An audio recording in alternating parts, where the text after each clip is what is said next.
जय श्री कृष्णा दोस्तों, मेरे YouTube चैनल पे आप सभी का हार्दिक स्वागत अभिनंदन है।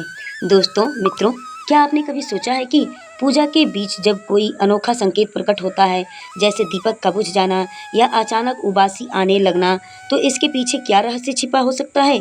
क्या यह ईश्वर का संकेत है, हमारी मानसिक अवस्था का प्रतिबिंब है, या फिर महज संयोग के? कई बार पूजा के दौरान हमारी आंखों से आंसू बहने लगते हैं, जबकि हम किसी भी तरह के दुख का अनुभव नहीं करते रहते, फिर भी हमारे आंख से आंसू निकल जाते हैं।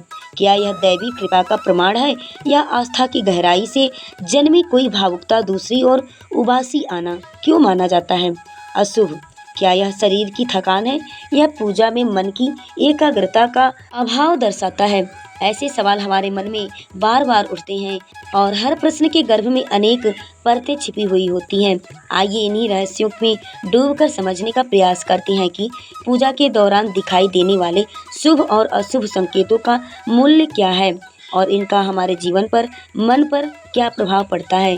दीपक का निरंतर जलते रहना सदियों से अत्यंत शुभ माना गया है, जबकि अग्नि को साक्षात देवता माना गया है, जो नकारात्मक को भस्म करके वातावरण को शुद्ध करता है। जब आप पूजा के लिए दीपक जलाते हैं, तो उसका स्थिर और शांतिपूर्वक जलना इस बात का प्रतीक होता है कि आपके वातावरण में कोई ऐसी बाधा या अशांति नहीं है जो ईश्वर से आपके जुड़ाव को तोड़ सकती है। भारतीय अध्यात्म में माना जाता है कि जिस स्थान पर दीपक की लौ बिना भटके लगातार जलती रहे, वहाँ ईश्वरीय ऊर्जा सरलता से प्रवेश करती है। यह एक तरह से ईश्वर की कृपा का द्योतक भी है, जो संकेत देता है कि आपकी आराधना स्वीकार हो रही है। यदि मन पहले से व्याकुल हो, तो इस स्थिर ज्योति को निहारने मात्र से ही भीतर शांति का अनुभव होने लगता है। ऐसी मान्यता है कि जब दीपक लगातार जलता रहता है, तब हमारे मन की चंचलता भी कम होने लगती है, और हम ईश्वर से गहराई से जुड़ पाते हैं। इसके विपरीत यदि दीपक टिमटिमाना हो या बार बार बुझने की कगार पर हो, तो यह संकेत देता है कि या तो वातावरण में कोई बाधा है, या हमारे मन में कोई चालायमान विचार है जो पूजा में व्यवधान उत्पन्न कर रहे हैं। मंदिर में शंख की मधुर ध्वनि सुनाई देने का अनुभव भी बहुत शुभ माना जाता है। शंखनाद को भारतीय संस्कृति में इतना पवित्र समझा गया है कि हर बड़ी पूजा, आरती या अनुष्ठान से पहले और बाद में शंखनाद अवश्य किया जाता है। शंख की ध्वनि एक विशेष कंपन पैदा करती है, जिसके बारे में कहा जाता है कि यह नकारात्मक शक्तियों को दूर भगाती है। यह भी माने जाते हैं कि शंख के बजने से वातावरण में ईश्वरी की उपस्थिति अधिक सघन हो जाती है, जिससे भक्तों का मन स्वतः ही प्रसन्न हो जाता है। जब आप पूजा कर रहे हो और किसी अज्ञात दिशा में मधुर शंख ध्वनि कानों में पड़े, तो प्राचीन मान्यताओं के अनुसार यह संकेत होता है कि आपकी भक्ति ने दिव्य शक्तियों का ध्यान आकर्षित किया है।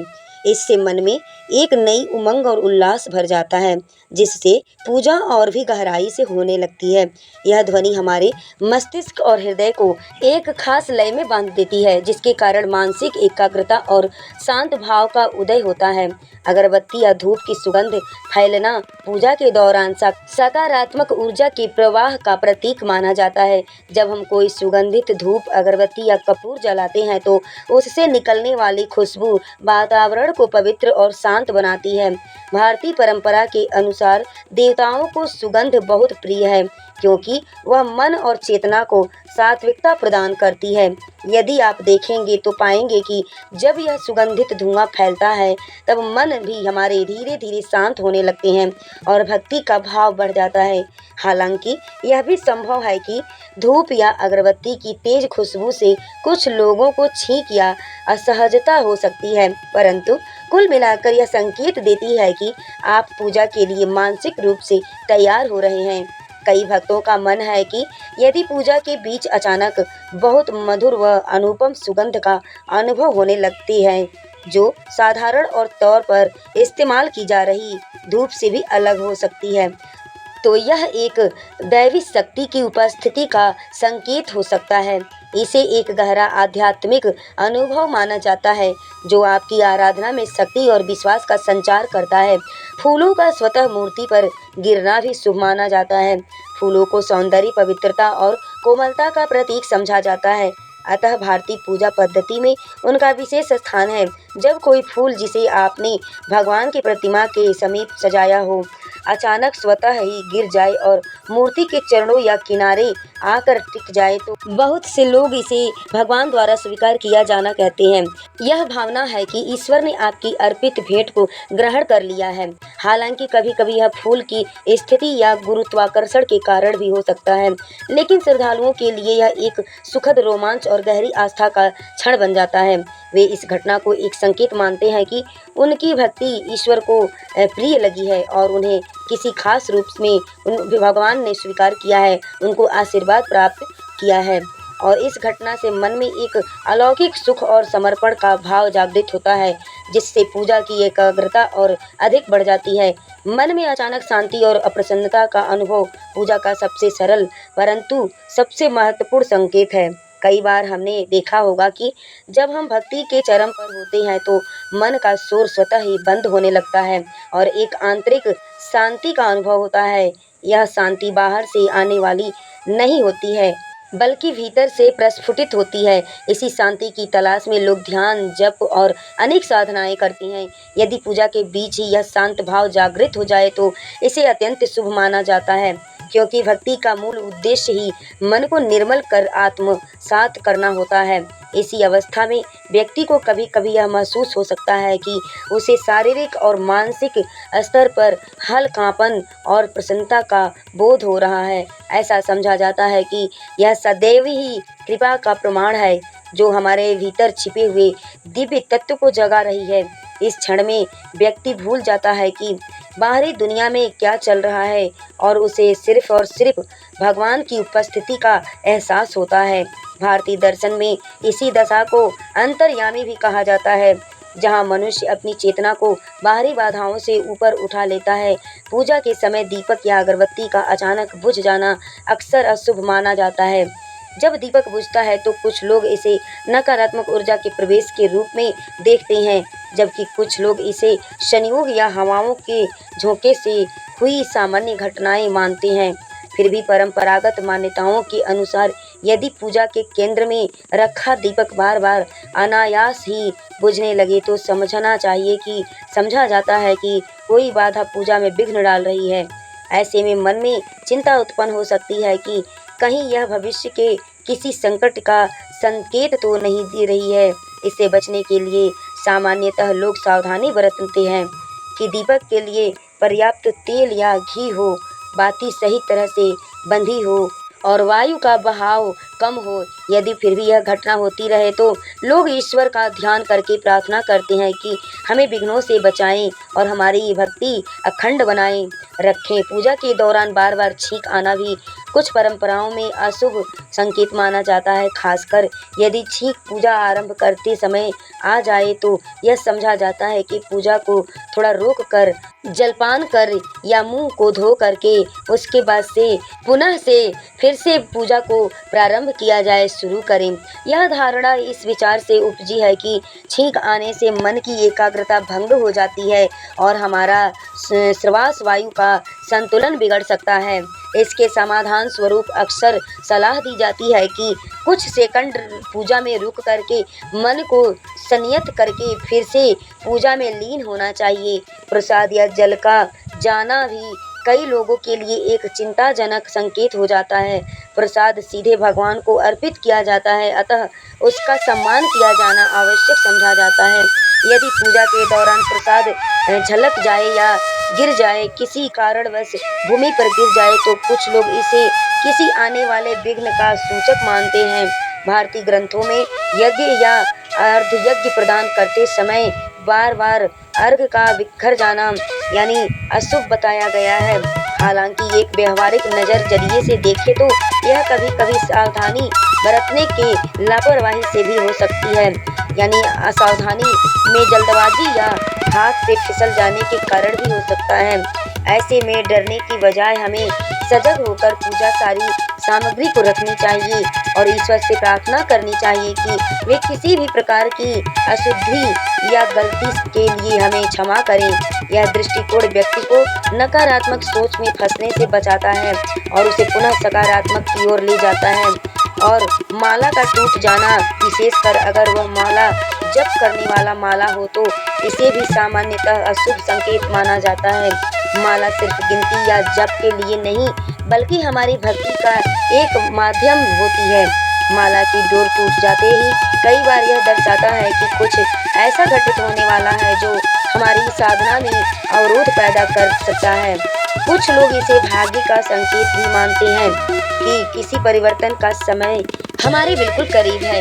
हालांकि एक संतुलित दृष्टिकोण से देखें तो यह भी हो सकता है कि माला पुरानी हो या उसका धागा कमजोर हो गया हो, तो पारंपरिक रूप से माला टूट जाने पर उसे पुनः विधि पूर्वक पिरोकर या नई माला लेकर पूजा को जारी रखने की सलाह दी जाती है। साथ ही भगवान से यह प्रार्थना की जाती है कि भक्ति में कोई विघ्न न आए हे भगवान, और मन की एकाग्रता बनी रहे। दीपक का बार बार टिमटिमाना या तेल खत्म हो जाना भी एक ऐसा संकेत है जिसे लोग अनिष्ट की आशंका से जोड़कर देखते हैं। जब दीपक लगातार लय के साथ जल रहा हो, उसकी लौ स्थिर ना हो रही हो, तो ऐसा कहा जाता है कि या तो हमारे आसपास नकारात्मक ऊर्जा का प्रभाव है या हम अपने मन के द्वंद्व से मुक्त नहीं हो पा रहे हैं। इसी प्रकार यदि पूजा के बीच ही दीपक का तेल जल्द खत्म हो जाए तो कुछ लोग इसे किसी आने वाली परेशानी का संकेत मान लेते हैं। हालांकि व्यवहारिक स्तर पर देखा जाए तो यह शुद्ध रूप से हमारी व्यवस्था और सावधानी पर निर्भर करता है। फिर भी यदि ऐसा 2-3 बार लगातार हो, तब श्रद्धालु लोग ईश्वर से प्रार्थना करते हैं कि उनका मार्ग निष्क रहे। यह एक तरह का अलर्ट भी हो सकता है जो कहता है कि हमें अपनी आस्था के साथ साथ व्यवहारिक तैयारी भी पूरी रखनी चाहिए। जैसे पर्याप्त तेल भरना दीपक में सही होता है, असही स्थान पर दीपक को रखना आदि। पूजा करते समय हाथ या कपड़ों का जल जाना भी अशुभ संकेतों की सूची में शामिल है। अग्निदेव की उपासना में एकजुट से होना कई बार यह दर्शाता है कि हमारी एकाग्रता में कमी आ गई है या हम जल्दबाजी कर रहे हैं। कुछ परंपराओं में ऐसे चेतावनी माना जाता है कि व्यक्ति को सावधान हो जाना चाहिए, क्योंकि यह भक्ति या जीवन के किसी क्षेत्र में त्रुटि या विपत्ति का आगाज हो सकता है। व्यवहारिक रूप से हाथ जलना सिर्फ एक दुर्घटना हो सकती है, परंतु गहन आस्था वाले लोग इसे आध्यात्मिक संदेश की तरह लेते हैं। जैसे उन्हें लगता है कि ईश्वर कह रहे हैं, ध्यान दो, सतर्क रहो, मन को भटकने मत दो। ऐसी स्थिति में प्रायः सलाह दी जाती है कि प्राथमिक उपचार करके शांत चित्त से फिर पूजा में लौटें और ईश्वर से प्रार्थना करें कि अगर अनजाने में कोई गलती हमसे हो गई हुई है तो वह हमें क्षमा करें। भगवान की मूर्ति या तस्वीर गिर जाना प्राचीन समय से ही एक बड़ा अपशगुन समझा जाता है। माना जाता है कि देव की प्रतिमा या अचानक गिर जाना किसी बड़ी दुर्घटना या अनहोनी का संकेत हो सकता है। कई परिवारों में यदि ऐसा हो जाए तो वे तत्काल शांति पाठ, हवन या प्रायश्चित करते हैं ताकि किसी संभावित संकट को टाला जा सकता है। मूर्तियां गिरने से कभी कभी वे क्षतिग्रस्त भी हो जाती हैं और फिर यह प्रश्न उठता है कि क्षतिग्रस्त मूर्ति को क्या करना चाहिए। शास्त्रीय नियमों के अनुसार टूटी हुई मूर्ति का विधि पूर्वक विसर्जन किया जाता है और नई मूर्ति की प्राण प्रतिष्ठा होती है। हालांकि आधुनिक समय में यह भी देखना चाहिए कि मूर्ति को रखने का स्थान सुरक्षित है या नहीं। कहीं वह संयोगवश तो नहीं गिर रही है या नहीं गिर गई है, लेकिन श्रद्धा से देखने वाले लोग इसे अक्सर ईश्वर का संकेत मानते हैं कि खबरदार हो जाओ, जीवन में कोई बड़ी चुनौती आने वाली है आपके, और वे उसी अनुरूप सतर्क हो जाते हैं। पूजा करते समय उबासी आना प्रचलित मान्यताओं में अशुभ संकेतों में से एक है। बहुत से भक्तों को यह सवाल सताता है कि उबासी तो सामान्य क्रिया है कि इसे अशुभ क्यों माना जाए।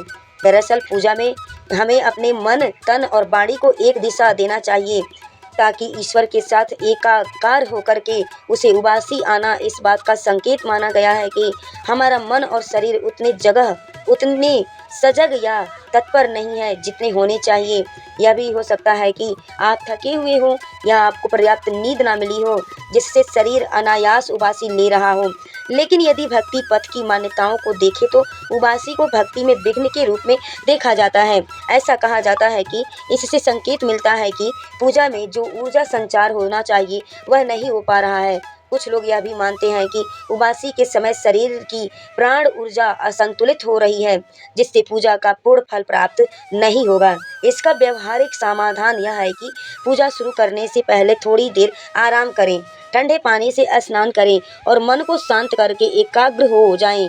यदि फिर भी उबासी आए तो थोड़ी देर रुककर गहरी श्वास लेकर पुनः ध्यान में लौटें, ताकि पूजा में व्यवधान बाधा न पड़े। कम से कम हो पूजा, लेकिन पूजा के समय आंखों में आंसू आना इसके ठीक उलट प्रायः शुभ माना जाता है। आंसू सामान्यतः या तो कष्ट के कारण आती हैं या अत्यंत भावुकता के क्षणों में, लेकिन भक्ति भाव में डूबे हुए आंसू किसी पीड़ा से नहीं बल्कि कृतज्ञता, प्रेम, समर्पण और आध्यात्मिक आनंद से बहते हैं। ऐसा महसूस होने लगता है कि आपके भीतर जो भी ग्लानि या अपराध बोध था वह आंसुओं के जरिए धुल रहा है। जब कोई भक्त भगवान को स्मरण करते हुए भाव विभोर हो जाता है तो उसे बाहर की दुनिया का ध्यान ही नहीं रहता है और सहज रूप से आंसू वह निकलते हैं। ऐसी दैवी कृपा का प्रत्यक्ष प्रमाण भी कहा जाता है, क्योंकि यह दर्शाता है कि आप अपने अहंकार की सीमाओं को भूलकर ईश्वर के चरणों में विलीन हो रहे हैं। अनेक साधु संत हमारे बताते हैं कि परम पूज्य गुरुदेव भगवान जी बागेश्वर धाम के गुरु जी हमारे बताते हैं कि इसी रूप को सच्चा योग या सच्ची साधना बताया गया है, क्योंकि इसमें व्यक्ति की आत्मा स्वच्छंद होकर प्रेम की अनुभूति करता है और इससे प्रतीत होता है कि भगवान ने भी हमें याद किया है। आंसू बहाना इस बात का परिचायक है कि मन का द्वार खुल रहा है और वहां प्रवेश पा रही है एक दिव्य चेतना, जिससे वह शांति और आनंद का अनुभव कर रहा है।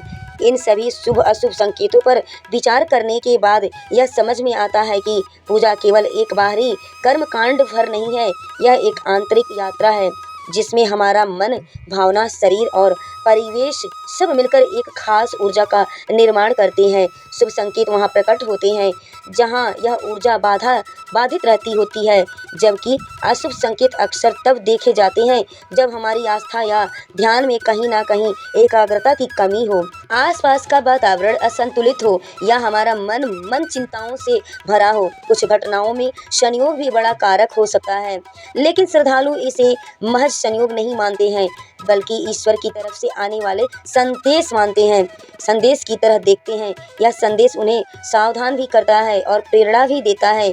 आधुनिक दृष्टि से देखें तो इन संकेतों के पीछे कई बार वैज्ञानिक तत्व भी काम करते हैं। दीपक का बुझना हवा के झोंके या तेल के कम होने से हो सकता है, छींक आना, एलर्जी से हाथ जलना, असावधानी से और माला का टूटना उसके धागे की आयु की चलते। लेकिन भारतीय आध्यात्म यह कहता है कि संयोग भी एक प्रकार का दैवी संयोग हो सकता है, जिससे मनुष्य को किसी न किसी रूप में संकेत मिलता है कि उसके कर्म भाव या ध्यान में किसी तरह का परिवर्तन अपेक्षित है। इसलिए पूजा के दौरान यदि कोई अशुभ घटना हो जाए तो तुरंत डर कर पूजा रोक देना या मन को नकारात्मकता में डुबो ले उचित नहीं है। इसकी बजाय शांत चित्त होकर ईश्वर को स्मरण करें, उनसे क्षमा याचना करें और मन से उनको संकल्प लें कि अब और अधिक समर्पित होकर और अधिक जागरूक होकर पूजा करेंगे। इसी भावना से व्यक्ति अपनी आस्था को गहराई देने में सफल होता है। पूजा के इन सभी संकेतों का संबंध सिर्फ और सिर्फ ईश्वर से नहीं बल्कि स्वयं से भी है। दीपक जब शांत और स्थिर जलता है तो वह हमारी आत्मा की स्थिरता का प्रतिबिंब बन जाता है। आंसू जब बहते हैं तो वे हमारे हृदय में भरे प्रेम का प्रवाह बन जाते हैं। उबासी जब आती है तो वह हमारी सुस्ती और एकाग्रता के अभाव पर प्रकाश डालती है। इसी तरह हर संकेत हमें कुछ न कुछ सिखाते हैं। यही वजह है कि हमारे जो ऋषि मुनियों ने इन संकेतों को शुभ अशुभ के फ्रेम में रखा, ताकि साधक इन पर गौर करके अपनी साधना को सुधार सके। साथ ही यह भी आग्रह किया गया है कि संकेतों पर अति भयभीत या अति उत्साहित ना हो, क्योंकि अंततः पूजा का सार है मन की पवित्रता और ईश्वर के प्रति निष्काम प्रेम। यदि आप पूजा के समय इन संकेतों को महसूस करें तो उन्हें सहज भाव से स्वीकारें। अशुभ के डर से पीछे ना हटें बल्कि इसे एक अवसर समझें कि शायद ईश्वर आपको सचेत कर रहे हैं या आपका अंतर्मन किसी बदलाव का आह्वान कर रहा है। जब बात उबासी की होती है तो थोड़ा रुककर शरीर को विश्राम देना चाहिए। गहरी सांस लें और दोबारा पूजा में मन लगाएं। आंसू आए तो उन्हें बहने दें, वे दिल को हल्का और निर्मल करने वाले होते हैं। दीपक बार बार बुझ जाए तो जांचें कि कोई व्यावहारिक समस्या तो नहीं है। यदि सब कुछ ठीक हो फिर भी ऐसा हो तो ईश्वर से प्रार्थना करना चाहिए कि आपकी भक्ति में आने वाली बाधा को हटाएं। इस तरह हर संकेत को चेतावनी नहीं बल्कि पाठ माने जो आपके आंतरिक विकास में सहायक हो सकता है। अंततः पूजा का एक ऐसा अनुभव है जहां बाहरी अनुष्ठान और भीतरी भक्ति मिलकर हमें आध्यात्मिक आनंद की ओर ले जाती हैं। शुभ संकेत हमें हौसला देते हैं कि हम सही राह पर हैं, बल्कि अशुभ संकेत हमें अधिक चौकस कर देते हैं, चौकस, सावधान और सुधारवादी बनने का मौका देते हैं। यदि हम इन दोनों ही स्थितियों को संभव से स्वीकार करते हैं तो हमारी आस्था की जड़ें गहरी हो सकती है। यह रास्ता हमें जीवन में आने वाली कठिनाइयों का सामना करने की शक्ति भी प्रदान करती है, क्योंकि हम समझने लगते हैं कि हर घटना के पीछे कोई न कोई शिक्षाप्रद रूपांतर छिपा होता है। यही वह संतुलन है जहाँ पूजा का वास्तविक अर्थ खुलकर सामने आता है।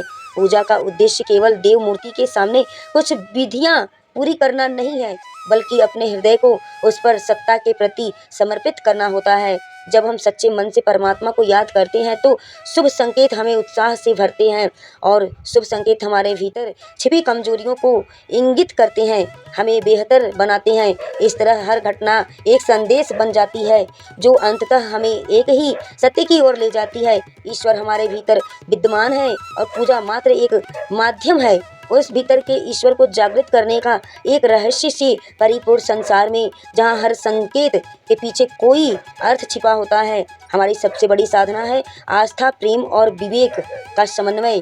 यदि हम पूजा और इन्हीं मूल्यों के साथ जीते हैं तो शुभ अशुभ की सीमाओं से परे जाकर ईश्वर की कृपा का वास्तविक अनुभव कर सकते हैं। आंसू तब केवल पानी की बूंद नहीं रहते, वे प्रेम और परम शांति का प्रस्फुटन बन जाते हैं। उबासी सिर्फ शरीर की थकान नहीं रह जाती, बल्कि मन की सावधानियों की घेरा दृष्टि बन जाती है और दीपक की लौ हमारे भीतर के प्रकाश की अनुभूति का प्रतीक बन जाती है, जो हर क्षण हमें सचेत करती है कि ज्ञान रूपी प्रकाश कभी बुझने न पाए। यही इस समूचे विषय का सार है।